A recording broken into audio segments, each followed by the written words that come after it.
Most understand that the construction of the Panama Canal was necessary in order to significantly reduce the travel time of going around the tip of South America. While that is true, there are also much more treacherous and nefarious reasons why navigators wanted to explore the long way around.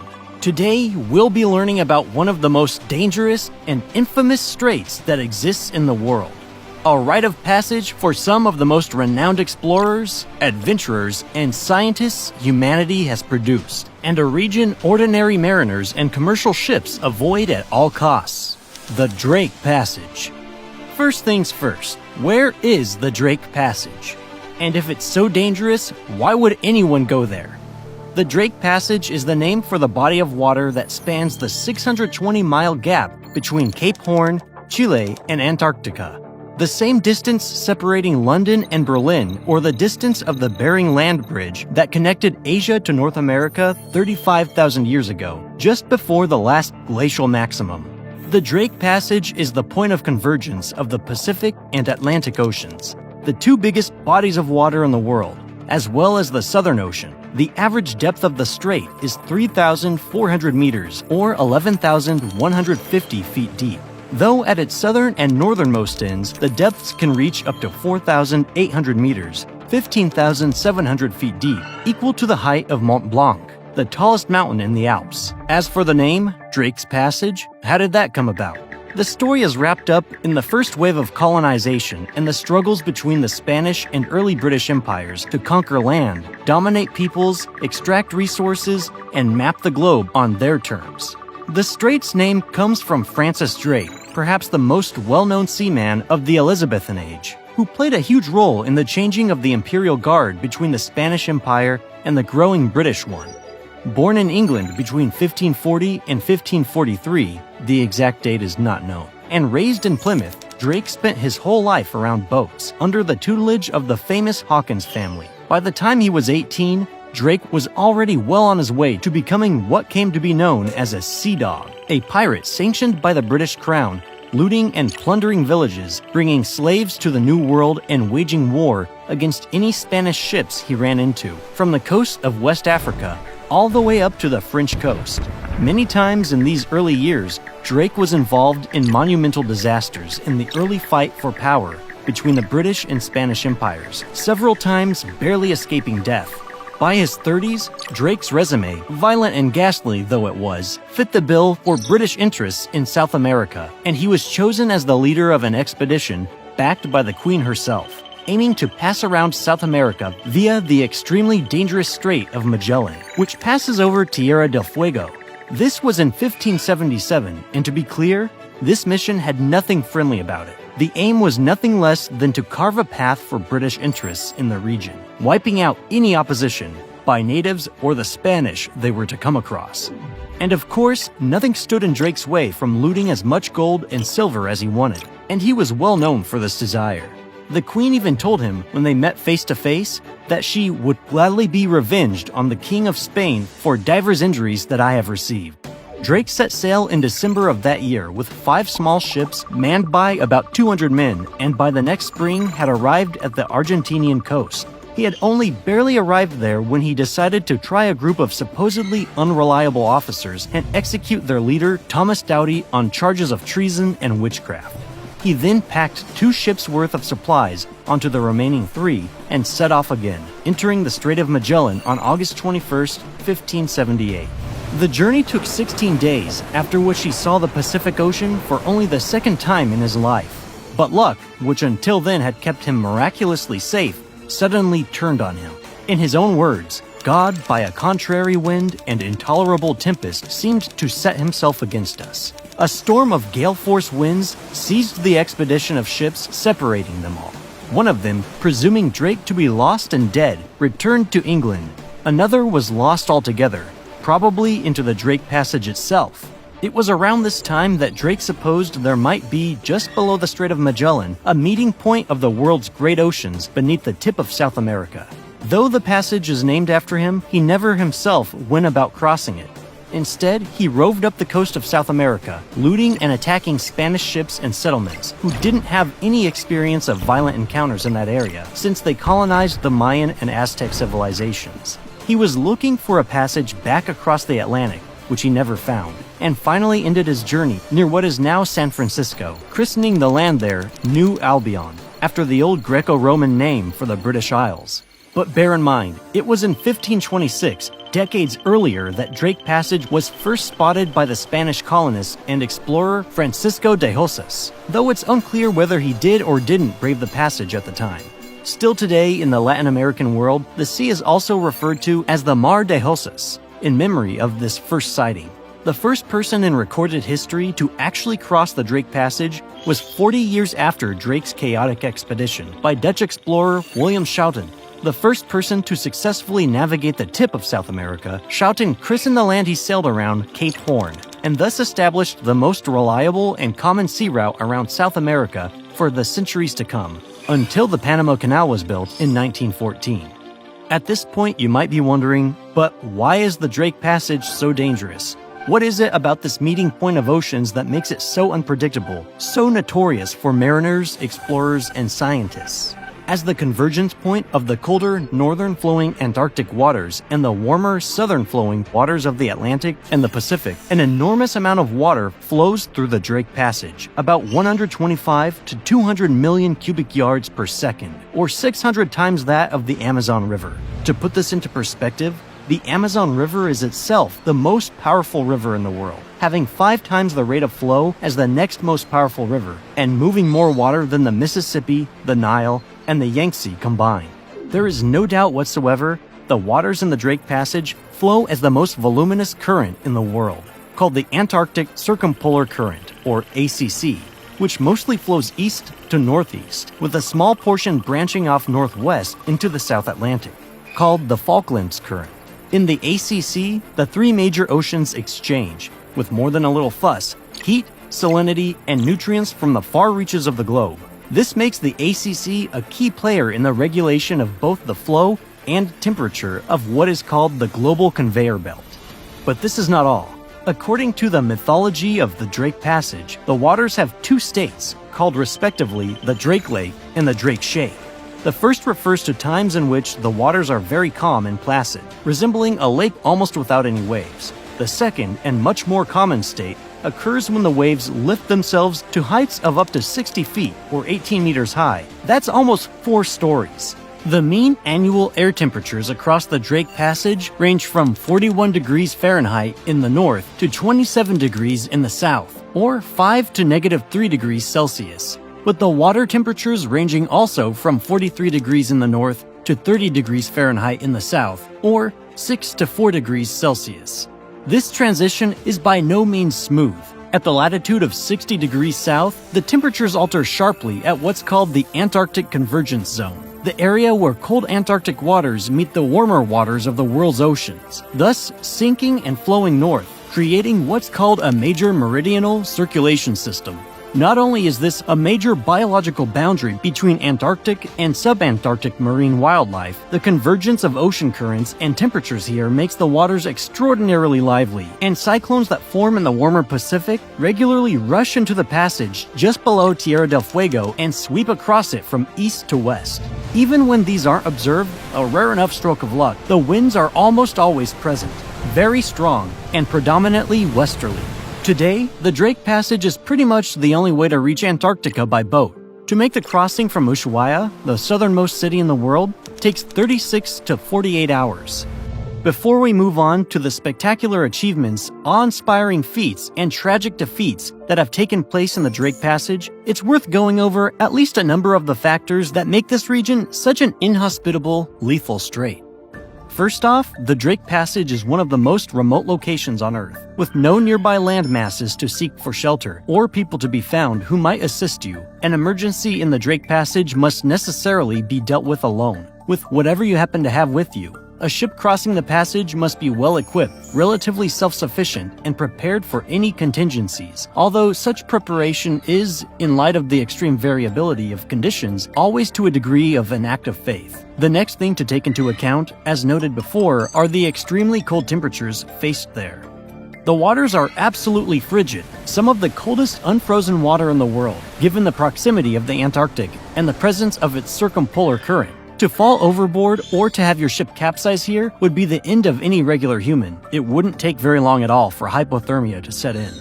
In fact, the only vertebrate family without red blood cells is a family of fish that dwell in the Antarctic called ice fish. They produce no hemoglobin and have no red blood cells, therefore their blood is translucent. Their hearts are white and their blood courses with antifreeze proteins, since the water they swim in is well below freezing, and they obtain their oxygen straight through their smooth skin and enlarged gills from the surrounding seawater, and from there it diffuses into their blood plasma. So no, these waters are not at all adapted for humans, much less any other vertebrates with hemoglobin pigments in their blood. Then there is the famous convergence of currents, that is, the meeting point of the cold Antarctic circumpolar current, which flows west, and the warmer eastward flowing currents of the South Pacific and South Atlantic Oceans. The collision of these currents, combined with their differential temperatures, salinities, and oxygen contents, as well as carbon dioxide, chemical, and other biological matter, makes for extremely turbulent and practically unpredictable conditions at sea.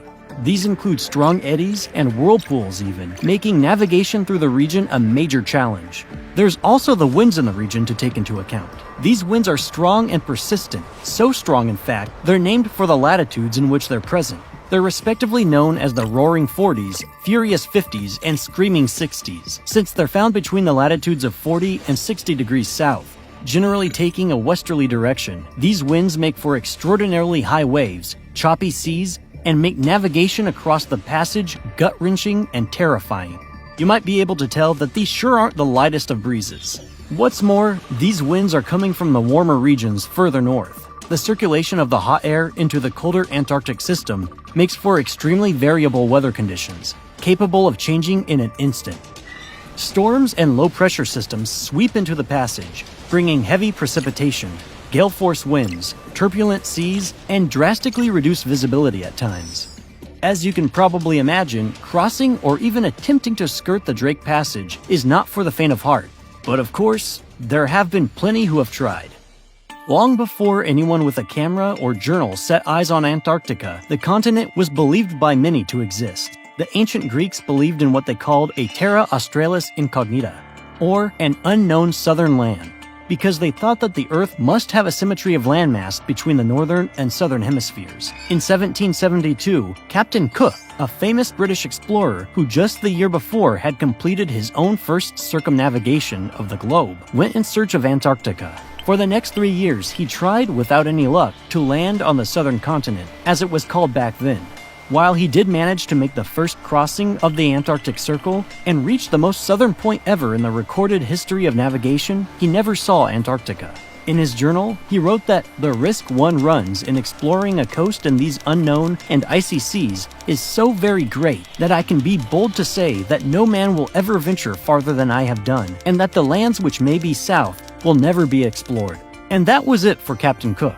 As one of the most committed explorers the world had yet seen, you might expect things to have slowed down after he gave up on his fourth attempt at a landing, saying simply that it just wasn't worth it. But things went quite differently, as it turns out. He gave the best warning he could of the thick fogs, snowstorms, intense cold in the region he described as doomed by nature never once to feel the warmth of the sun's rays, but to lie forever buried under everlasting snow and ice. But instead of dissuading explorers, Cook may have accidentally given rise to some of the most incredible feats of human endurance and strength.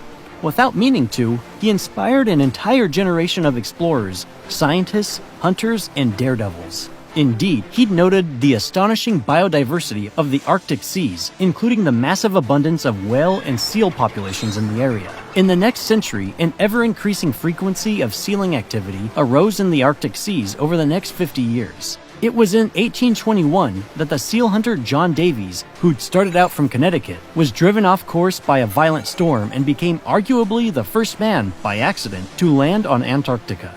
But by the mid-19th century, the seal populations were waning, and with it, the interest in passing through the southernmost seas. It was only in the late 1800s that a frenzy of whale hunting activity in the Southern Ocean rekindled interest in the era, and inaugurated what was to become the analog to the space race in the 20th century, which has delivered to us some of the most formidable characters, feats, and tragedies in the history of our species. Suddenly, everyone wanted to be the first to reach the South Pole, In 1902, Robert Falcon Scott, a British explorer, brought a team to within 460 miles or 740 kilometers of the South Pole.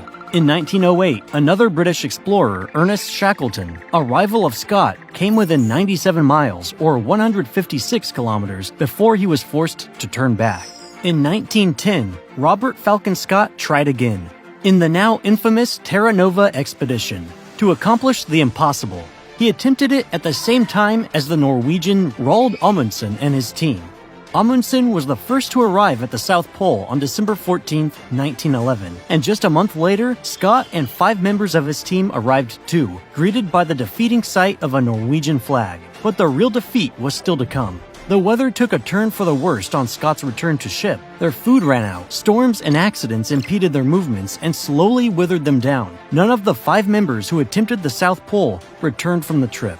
And though the pole attempt went rather sourly, the expedition, in the end, without their captain, did succeed in bringing back over 200 fossils of plants and animals that were entirely new to science, further increasing interest and awareness in the region's thriving biodiversity and curiously ample biological past. In 1914, Ernest Shackleton tried again to reach the South Pole, this time planning to traverse the entire continent by dog sled. But the Antarctic seas had other plans for him. Before he even reached the land, his ship, the Endurance, got pinned in pack ice and slowly began to get crushed, and the crew had no choice but to abandon it and get onto the ice. Shackleton left a large part of his team to weather the terrible conditions on the coastal ice, while he himself and 5 men of his crew took a tiny lifeboat out into the Drake Passage, called by his biographer Alfred Lansing, the most dreaded bit of ocean on the globe. Looking for help, or if they couldn't find any, land over 700 miles or 1,127 kilometers away. They rowed the boat through some of the worst conditions in maritime history, crossing choppy seas and 100-foot waves of icy water which flooded and froze over the 20-foot boat, and were described by Shackleton himself as the tallest waves he'd seen in his 26-year-long career as a seaman. The 5 went on like this for roughly a month, until landing finally at the Stromness whaling station in South Georgia Island. Afterwards, with the Atlantic winter bearing down fast, it took 4 rescue attempts over 3 months to get the rest of the crew still stranded on Elephant Island. By some miracle, all of the members of the expedition survived, and the Endurance, their abandoned ship, was found by research scientists just over a year ago. This is the never-ending story of the Antarctic Circle and its seas, its stormy straits, and treacherous ice fields, and how it tempts the hardest of human wills before scarring them terribly, if not outright annihilating them. The courage and madness required to desire and take on such a quest was well summed up in Shackleton's phrase, "Antarctica is the last great journey left to man." But don't think stories of brave voyages only happened centuries ago. These valiant tales are still happening in modern times. On April 7, 2012, a yacht owned by Brazilian journalist and businessman João Loura Mesquita, called Mar Sem Fim, or Endless Sea, was traveling through the Drake Passage with 4 people on board, who were busy filming a documentary of the Antarctic coast, when winds of up to 62 miles per hour or 100 kilometers per hour caught the boat and pinned it into an ice bank. In the freezing cold, the researchers on board radioed into Chile calling for a rescue. The weather was so bad, it took over 4 days for the Chilean Navy rescue team to reach them in the tall waves and abominable winds. One of the Endless Sea's crew members, after being rescued, said, "Our evacuation was extremely risky. Waves of nearly 2 meters and 40-knot winds made operations really arduous. Luckily, all 4 of the crew members were able to jump to the Chilean Navy boat safely." But the Endless Sea's luck was not the same. The frigid Antarctic waters penetrated the ship, pooled up in the hull, and froze, expanding and cracking the hull open, and ultimately leading to the ship's new docking 10 meters or 33 feet below the water surface, at the bottom of the shallow bay. A year later, João Mesquita returned with a team of divers to attach buoys to the boat and bring it back up to the surface. But the ship was already a ghost of what it had been before. With only $700,000 in insurance coverage for the wreck, João had to let the yacht go. In the last 10 years, there have been several instances of abandoned boats trailing into the Drake Passage, such as the SS Orlova in 2013. And almost 100 years after the marooning of Shackleton's Endurance on the Antarctic ice, the exact same thing happened to the crew of the Magdalena Ollendorf in 2002, who thankfully were all rescued. This has led to intensified efforts to promote awareness of the drastically important biodiversity and biodynamics of the region, and the especially pernicious consequences of pollution and human debris in the region, such as abandoned ships. And while it may sound like everyone who attempts to traverse the passage ends in failure, that's not true. In December 2019, Colin O'Brady, a famous British explorer and adventurer with 5 of some of the best rowers in the world, attempted the first human-powered passage across the most dangerous stretch of open ocean in the world, the 600-mile Drake Passage. They set off with a special rowboat designed to deal with the intense and trying conditions of the crossing, and on Christmas Day, December 25, 2019, after 12 brutal days on the open ocean, they became the first team in history to make the crossing. And of course, they did not turn around and row it all over again to get back. Their hands and feet were terribly frostbitten, and during those 12 days they rowed in shifts of 90 minutes, 90 on, 90 off, all day and all night. According to a crew member, when rowing the Drake Passage, 10 days feels like a month. In February of 2022, Barbara Hernandez Huerta, nicknamed the Ice Mermaid, for her notorious life of extreme open water swims and regular presence in international ice swimming competitions, broke the Guinness World Record for the fastest ocean mile swim, completing it in a time of 15 minutes and 3 seconds, at a pace of about 4 miles per hour. Her location of choice? You guessed it, the Drake Passage. This resulted in her being named the 2022 World Open Water Swimming Woman of the Year. And just this year, at only 37 years old, Huerta has been inducted in the Ice Swimming Hall of Fame. Huerta isn't just pushing herself to the limit for the sake of her sense of possibility. Another reason she takes on such enormous swims is to raise awareness about the cleanliness of the Southern Ocean, and to renew and reinforce a consensus around the protection of the polar oceans, which are in a very real sense a significant life source for our planet. The Drake Passage, from its contested moments of discovery up until today, has never ceased to inspire fear and temptation, to draw ardent human souls in and spit them just as harshly out, to teach us when we lend an ear, and to make us understand when our arrogance has surpassed us. Today, the Drake Passage is still an important locus of scientific work and investigation. As a crucial component of the global ocean conveyor belt, the Drake Passage is massively important to the planetary climate stability, just as its opening tens of millions of years ago is known to have been a highly dramatic shock to the climate system. Simply put, without the Drake Passage, life on the planet today would not be what it is. Time and time again, the passage to Antarctica has drawn in humans from all nationalities, walks of life, and motivations, and it will most certainly continue to do so, just as it will continue to inspire mortal fear in many. Rightly so. But today, we are also discovering that those of us furthest away from the Drake Passage might also have a reason to fear it. The Antarctic is not immune to the effects of anthropogenic climate change. And importantly, a collapse of the dynamic Antarctic system could change the climate on Earth forever, as it once did 17 to 49 million years ago, when biological productivity was revolutionized, and carbon dioxide began to be sucked out of the atmosphere at a much higher rate. Today, scientists are heading to the Drake Passage not to take big risks, but to confirm the consequences of centuries of risky behavior. It's at the Drake Passage, among a key few places, that the most pessimistic climate scenarios, if they turn out to be true, will be confirmed. Indeed, Drake Passage and the whole Antarctic Circle are not nearly as well known to us as we'd like to imagine. The area remains impassive, indifferent, with seas that remain some of the most fear and awe-inspiring in the world. And though such important advances in technology have improved the feasibility of marine travel through the area, there are many ways in which these improvements are little more than faith boosters, insurance policies for the chronically unsure. However much we may take pride and indulge ourselves in our technological advancements, we are just as small as before in comparison with the great forces of nature, and for all the minuteness and complexity of our technology, we may always get wiped out in an instant. Along with our precious knowledge and equipment, no insurance policy is final, and nature will never reveal the limits of its own power of retaliation. At least not to us. There will always be a place for a human reckoning, always the open route, but by no means the straightest, for human courage and human madness.